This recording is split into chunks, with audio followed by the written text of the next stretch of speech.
From the Tennessee Titans, Cam Ward to Taylor. You know why? Because he can thread the needle. Look at this pass to Tyler Lockett. I like that. Ooh, in camp. What do we think? Did you guys were so caught up in my. He's going to be the man. First of all, great line. He's going to be the man. I'm telling you, Cam Ward has it all, dude. This guy just has an aura about him. It's a quiet confidence part. Don't look at me like that. I've seen it all before. Okay. Everybody looks good. And they get punched in the face. And a very good offensive line. I agree with Jeff. They signed Dan Moore, moved J.C. Latham to the right side. They're going to surprise teams this year. I mean, they're in a weak division, so I mean, it's right, not a high bar to he's climb. forced to start. He's forced to start now because number one of overall the pick, syndrome. right? Number one overall pick. Can he have success? In that division, yes. I think, but how do we measure success? What is success? Is success 8 wins? Is success, looking like they have a future so they can, build around him going forward? I think Calvin Ridley is a start. I love the fact that, our friend Bill Callahan is there. We know that offensive line is going to know how to run the football. They're going to know how to take on pressure. But can that defense hold up? And what type of personality is this team going to have? Because I don't know what their identity truly is yet. Yeah. So I'm excited to talk about this and about Cam Ward more because someone said this.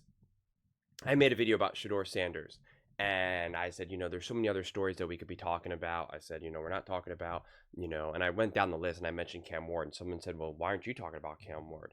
And I said, well, I made videos before, but no one watched them. But I was like, you know what? It was so good, made me think about it. Be like, yeah, I should try to go out of my way and try to find the Cam Ward type content or some of these other stories that I look to cover. And so this was perfect because I saw a highlight that was going around social media, and I was like, well, they're going to use this as a jumping off point to talk about Cam Ward. I just know it.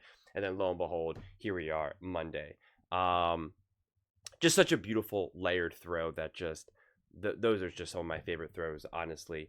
And then he had a couple other plays where he kind of was scrambling a little bit, buying some time, throwing across his body across the field, like a beautiful throw. But it made me realize, like, as much as I love some of these plays and some of those moments, I talked about this a lot when Caleb Williams was actually first drafted, and it actually aged pretty well, honestly. Even though I kind of didn't continue to emphasize that take just because other things were happening. But to me, this last season really proved tremendously the importance of game management. And it is one of my main talking points that I talk a lot about. It's one of those flags that I really planted and was like, enough with the hate of game management, right? Like, you need to be a special quarterback in the NFL. You need to be an elite game manager and a game changer and a game breaker. But you could make the argument that you're better off being, if you had to choose between a game changer and a game breaker and a game manager, if you are an elite game manager, if you had to pick one, you can make the better argument that you will win way more games and be more likely to win Super Bowls than not. Can you carry a team as successfully? Can you, help put some Band-Aids on when your team's a little banged up and injured? Probably not as much. But at the end of the day, are you really going to win a Super Bowl or many playoff games when your O-line is completely banged up and all your wide receivers are gone and you have no run game and you have no defense? I don't know. Go ask Joe Burrow how that works out for him. So it's like, does it really matter that much?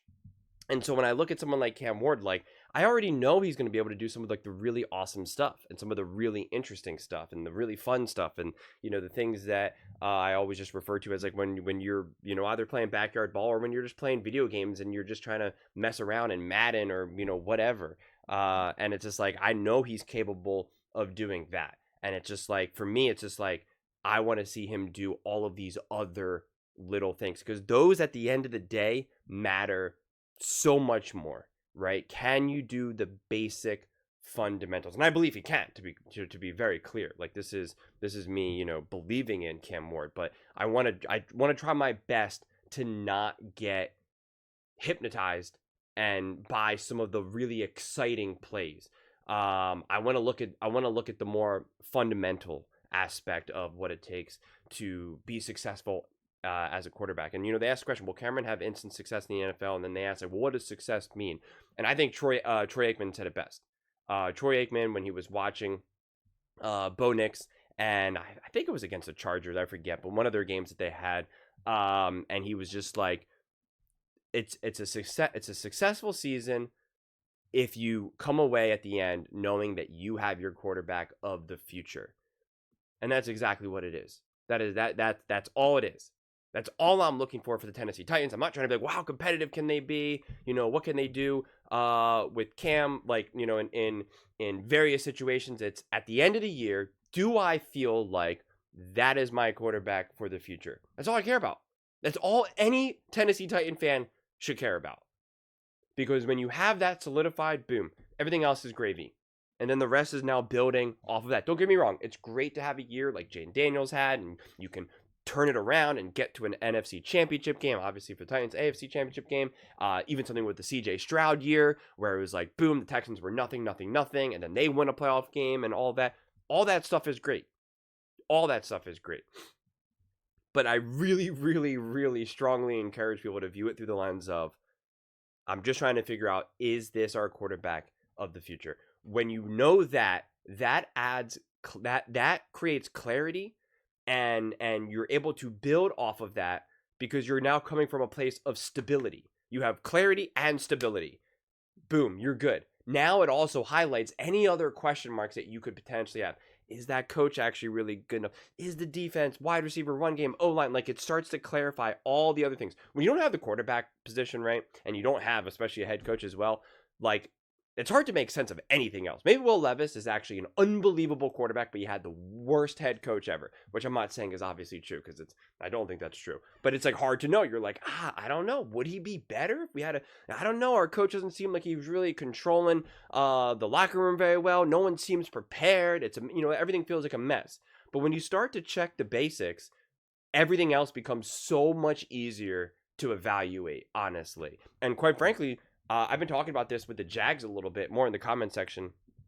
But like the Tennessee Titans, like when you don't have the quarterback right and you didn't have the coach right and all this type of stuff, you're like, I don't know how to make sense of the rest of the team. I don't know how good the O-line is. I don't know how good the run. I don't know how good some of these players are because it's like they've had bad quarterbacks or they've had bad play callers, et cetera, et cetera. And now this year, you don't have that, right? Like you should now have this core success piece that you will then be able to start to clarify everything else surrounding the Tennessee Titans. And so that's why it's like I'm looking more for like smoothness, stability, and game management rather than exciting, eye-popping highlight plays from Cam Ward. That's what I'm actually honestly looking for more than anything. And the other point to kind of emphasize is I do believe he's going to have a lot of success because Cam Ward is really such a perfect embodiment of like nothing is given, everything is earned. It's very much like kind of like what the Jalen Hurts mentality, where it's just very much just like, I remember when Jalen Hurts was first named, I think, the starter, and he's like every month the rent is due or whatever. And at first I was kind of like, that's such a generic thing. But then the more I got to watch him over the years and be like, no, he actually really embodies that.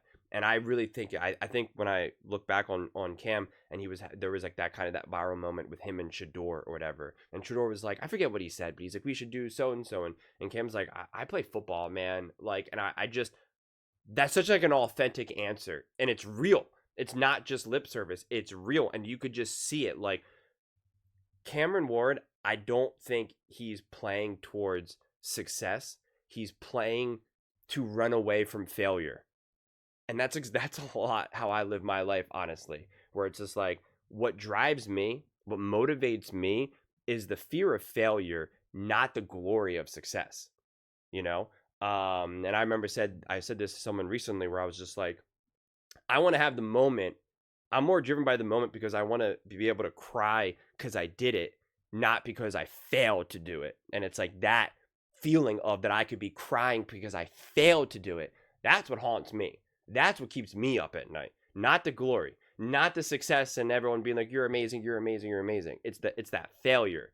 And I really feel like that's a big part of what drives Cameron Ward. And so like, obviously considering that's like very similar to my mentality, that's going to speak to me. But when I just see him, the way how he approaches the game, the way how he just approaches interviews, the way he talks, the way he carries himself, he's just so focused and is just about it that it's just, as long as you support someone like that, their base level is, from my viewpoint, considering what I've already seen out of Cameron Ward, like, will be just a really good quarterback, right? Like that, to me, like that ends up just being the floor. When you start to introduce all this other nonsense, then the floor can really be like, I don't know where to go, right? The Will Levis is, I mean, again, Tennessee Titans got a front row seat of that. It's just like, it could be kind of all over the place. I don't see that with Cameron Ward. So it's just like the stability, right? What will he have instant success? Will he bring stability to this team? Doesn't mean it has to be wins. Doesn't mean that it has to be perfect. Doesn't mean that he has to instantly make this team now a division contender and start winning playoff games from the jump. It's like, does he bring stability and clarity? That to me is how I will define instant success. He could be great, but this team could still be rough around the edges and they could still lose. They could win 6 games. But if it's clear that Cameron Ward is the quarterback of this team and will be for the foreseeable future, that is instant success to me. But those are just my thoughts. I'd absolutely love to hear yours. What do you guys all think about Cameron Ward? Do you think he will have instant success in the NFL? How do you define or consider success? Let me know. I'm about to sneeze. Let me know in the comments below. I read every single comment. It's whether you agree with me or disagree with me. Either way, let's get in some discussions. Let's get in some fights. But ultimately, let's just have some fun. And please do consider subscribing. We're building an amazing community here, and I absolutely love to see you part of it. I want to build something that we all genuinely feel connected to. Something that we're really excited to be part of. I think we're on our way to doing it. Please don't forget to give this video a thumbs up, as it really does help with visibility and the algorithm. Thank you so much. See you next time.